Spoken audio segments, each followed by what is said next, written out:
Yo, what's up guys, it's Cody. Today we're going to be going over the Sorcerer skill line, Daedric Summoning. So let's first jump into the ultimate Summon Storm Atronach. We have Greater and we have Summon. Basically the difference between these two is one's going to do a powerful AoE attack, and one is going to have an increased duration, damage, and health. I see most people stick to the Greater Storm Atronach. Not many people go with the Summon Charged one. This is just simply better since it lasts longer, does more damage, and it has more health. It's just altogether a better ultimate. If you find yourself needing AoE for whatever reason, if you're doing solo, public dungeons, quests, and you need that more AoE because you think it will help you, you can definitely choose this route. But my recommendation is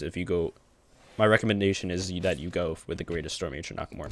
Next up, we have Summon and Sable Familiar. This is a pet and a toggle. If you're unfamiliar what a toggle is, basically you need it on both bars for it to actually take an effect. If you swap bars and you only have it on one bar, it will unsummon, which is not good.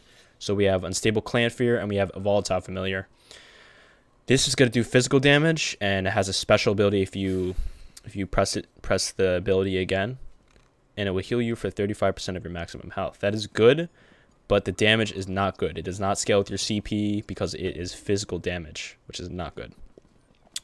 On the other hand, this does shock damage, so this is going to scale higher since you're a Magicka character.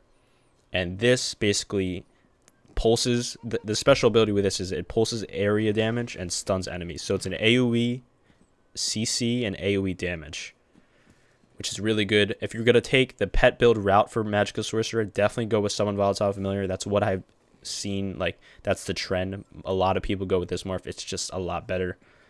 That's my recommendation. Definitely should go Volatile Familiar if you are planning to make a Magicka Sorcerer pet build, or if you're gonna run a pet build on a Magicka Sorcerer.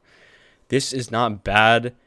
If you need, like, if you're doing, like I said, if you're like a beginner at this game and you feel like you need more heals, this can help. It does have a pretty decent heal, but it's not going to do much damage. Daedric Curse. We have Daedric Prey and Velocious Curse. Velocious Curse blows up in 3.5 seconds, and it can only be applied to one person at a time. It also does a little bit of splash damage to all nearby enemies after it blows up. Daedric Prey lets your pets do an additional 55% damage to the target. So whatever the Daedric Prey is on, your pets will do that much more damage to the target. Except your Storm Atronach will only deal an additional 40%. So this also works with Storm Atronach, apparently. And you can only have one Daedric Prey active at a time.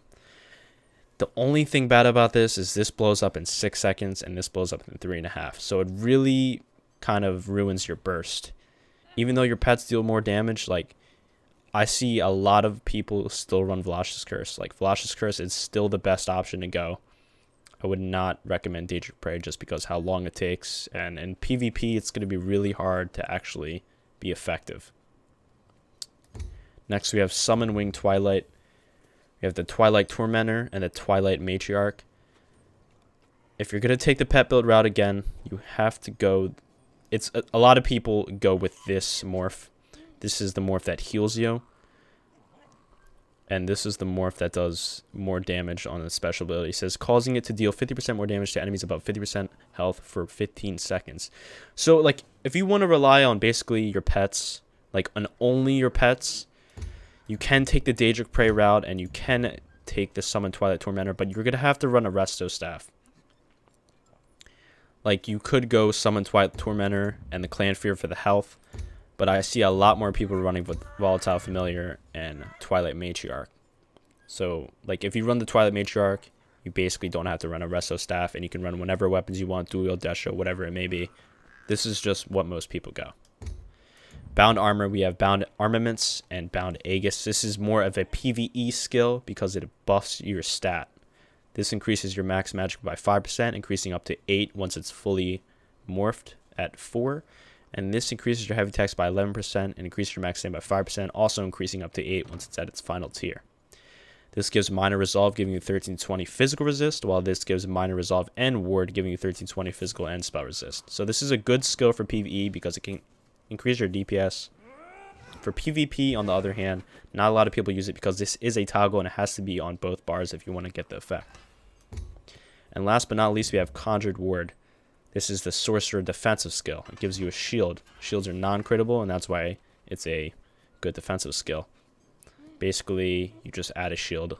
Pretty self-explanatory. We have Hardened Ward.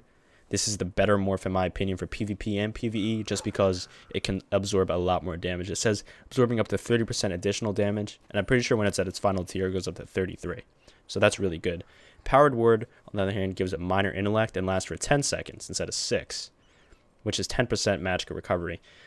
I never really see anyone run this morph. It lasts longer, so it's easier to have up, but I recommend you guys go with Hardened Ward. It's better in endgame, and you want to get used to putting up your shields every 6 seconds.